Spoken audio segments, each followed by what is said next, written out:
Morales from Black Women TV. Hello, folks. How's it going? Good. How are you? For each of you, how much of practice did you do swimming-wise before you took on this road? Were you a good swimmer then, or are you a good swimmer now? You go. Daisy? Well, I mean, I feel like we're both similar in that we were not really I loved being in water, but I did not know how to front crawl.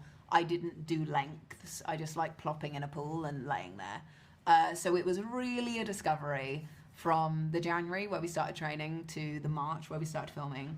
And then even throughout filming, because we were training at the same time, there would be days where I think, oh, now I can swim. But yeah, for an adult to learn to swim is really difficult. I really couldn't swim. Like, I had to bribe my 17-year-old brother to take me to the local pool and teach me how to swim before we got our amazing trainer, Siobhan O'Connor, who's incredible. I was hopeless. I avoided the water at all costs. So it took a while to learn, but we did heaps of training together. Yeah. And it is an amazing thing to learn how to swim as an adult. Yeah. A little bit embarrassing at the beginning when you're in the kids' pool, and now I feel very grateful. Okay, so now that you've gone through this, you've gone through the training, did you even think about testing yourself to see how far out you could swim before you said, I can't do it no more? In terms of now, or before then? Yeah, can you do yards or miles, or just like, nah, then leave that for the filmmakers? I feel like I worked really hard for the film, and what Trudy did is something I would literally never be able to do. I feel like some people finish doing a film that's about sport and they go, okay, I'm playing someone that ran a marathon, I'm going to run a marathon. I finished filming and thought, I'm not going to swim, I'm fine. So I probably could at a push, but I left it all on screen. I think that's the phrase. Yeah. I can swim for fun now, but I'm not like continuing to do laps in my everyday life. No. How much research did you do, not only on Trudy, but the sisters Margaret themselves, that we don't see on screen? I know I did my own research after I saw this movie. I was on Wikipedia trying to get off as much as I can, but how much did you do outside of the script? I mean, I tried to research. I researched as much as possible, but there just wasn't a huge amount about them. And I think that goes hand in hand with the fact that at the time, the parade for Trudy when she come back is still the biggest in New York City history. So it seems strange that there isn't reams and reams and reams about her and the family. So I did what I could, but it certainly feels like a version of the family. And there is some creative license with the family and how they're sort of made up. But really, my feeling coming into it, I wanted to be part of a story that was about two sisters who love each other and support each other, and a representative of two very different points socially. One who is the outlier but is actually able to go and try and achieve her dream, and the other one that has to stay at home and do the traditional thing and get married and stay in the shop. And so it felt like we were telling a story that represented two people at that time really strongly. For you, Taylor, when you do a movie like this and you've done different projects, is there anything you walking out from doing this movie skill set wise you could take on to whatever project you do next? Great question. Yes. It was a much bigger film than I'd ever worked on before. So I think I learned a lot about scale and about just that, working in a studio and giant camera setups. Like, I learned a lot about that, and that was really overwhelming to start with. And I think sorry, you're going to be like, oh my God, don't say this about me. I just learned so much from watching Daisy. Her way of navigating a set, I just found so inspiring. Her kindness, her ability to sort of look after everyone. I just learned so much from watching her navigate that world. So that's what I'll take on for my next one. Hey, congrats on the performances, congrats on the film, where you guys are at. Take care. Thank you so much. Thanks so much.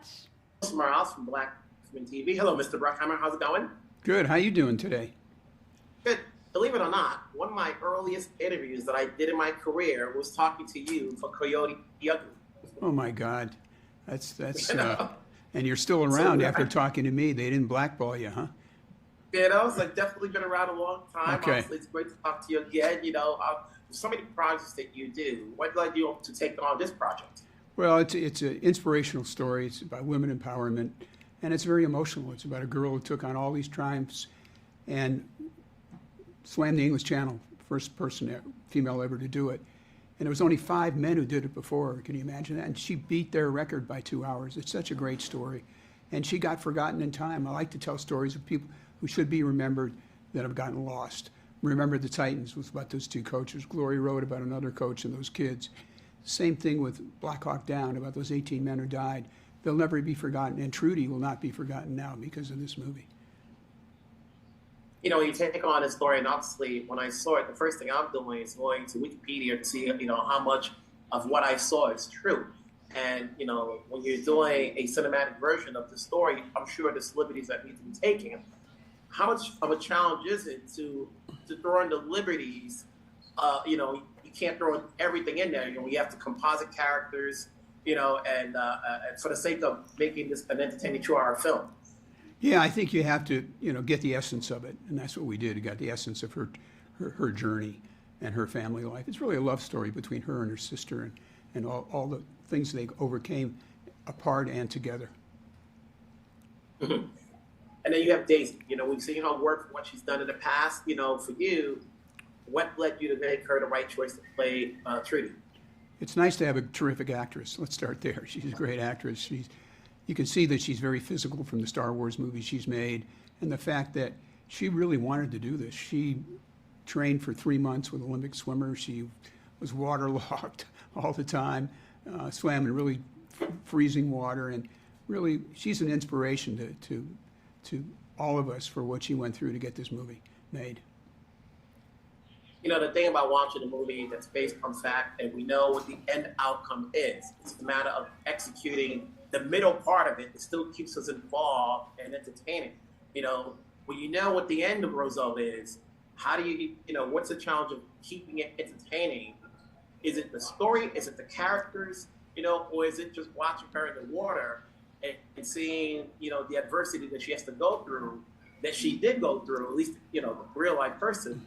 And we have to witness that. Well, she's the forerunner for all the great female athletes of today. She was one of the first to do something really extraordinary.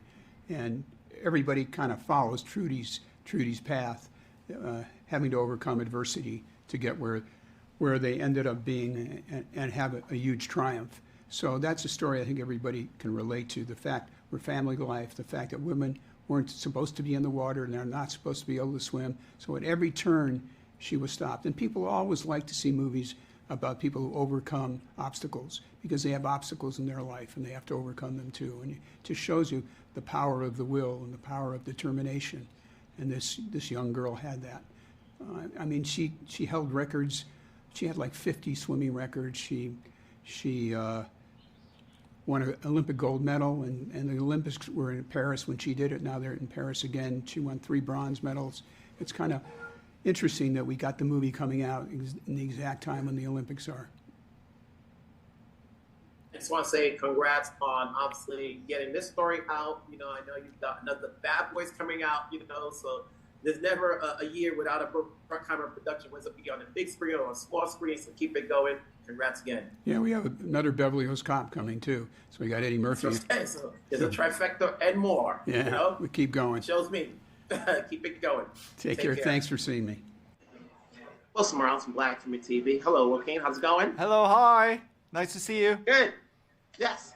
So this is not your first rodeo with Mr. Bruckheimer. So what led you to saying yes to take me on this great project? Well,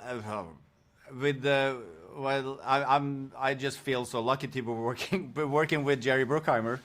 But I think for me, the story obviously was everything I look for in a story for film. It's dramatic, it's emotional, it's funny, it's scary, and very inspirational. And I was looking for a story to tell my young daughters, like teenage daughters, something inspiring for them to see. and obviously, like when I started, like this has been many years trying to get this movie made. So they were very young when I started talking about it, and then now I'm just so proud that we are in the theaters and they are able to watch it together with me, and it's all for them and I guess the daughters of the world, you know. You know, everything you just mentioned, from entertaining to inspiring, you know, when you know what the end result is, and it's based on a true story, we know that obviously she did what she did. It's a matter of the execution when you're watching it to keep us entertained, to keep us rooting for what we already know is going to happen. You know, is that a challenge as far as, okay, it's like, you know the answer, you got to figure out the question, you know? Yeah. And so for you as a filmmaker, you know, what is the ingredient to keeping us entertained midway through? Well, I think I think that when you, as an audience, you're watching a movie, you are in the movie. You know, this is, I think, my third biopic or something, making into a film, and I think my first biopic was about World War II, and even more people know how that ended, you know, and it's still suspenseful. I think you're interested in the characters and why they did it, you know, and how they did it. And when I read this story first time, I didn't know what was going to happen, you know. I didn't know that it was in this way. And so for me, I'm just every day on set trying to, you know, teleport me back to the first time I read the story and trying to tell it from that point of view, because I think very few people know about this, and which is baffling, because it was such a huge event 100 years ago, and it changed so much, you know, for women's sports at the time. But I think it's this, you know, not to compare with like Oppenheimer and things like that, but you always kind of, you have in the back of your mind, but I think you put that aside. It's a different compartment, you know. You're just into the story and you want to know these characters and why. I was working with Daisy and having her live up to the task of playing Trudy. Sorry, can you repeat? Working with Daisy and having her play Trudy. Yeah, how that was? Can you hear me? Yeah. Yes. Well, we're so lucky that we got her to do this. You know, I think very few actors could do what she did.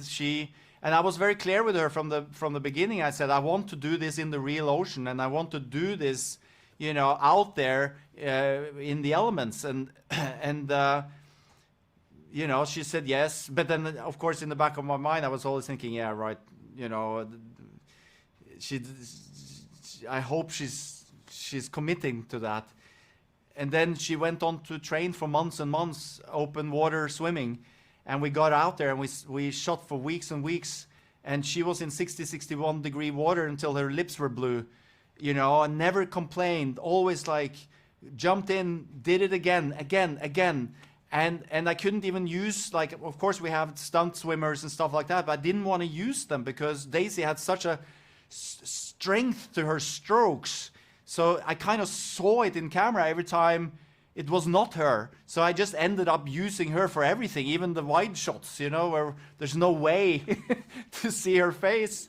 But she was such a force of nature, and I think it gave us that little bit of a feeling, you know, not to compare what Trudy Ederle went through in the real life, of course, but it gave us a little bit of an insight of the ordeal. And I hope that you'll see that on the screen, you know.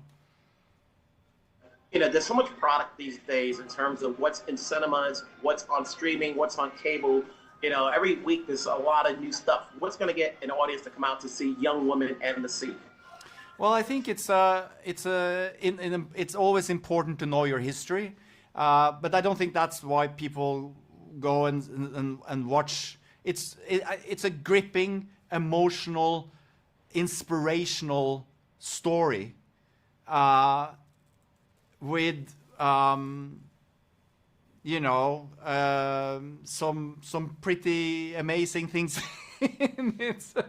So you know, it's about family. It's about you know, fighting for something you believe in. Congrats on the film. Congrats on the projects. I'm sure we'll talk down the road, whatever you got next, but congratulations on this one.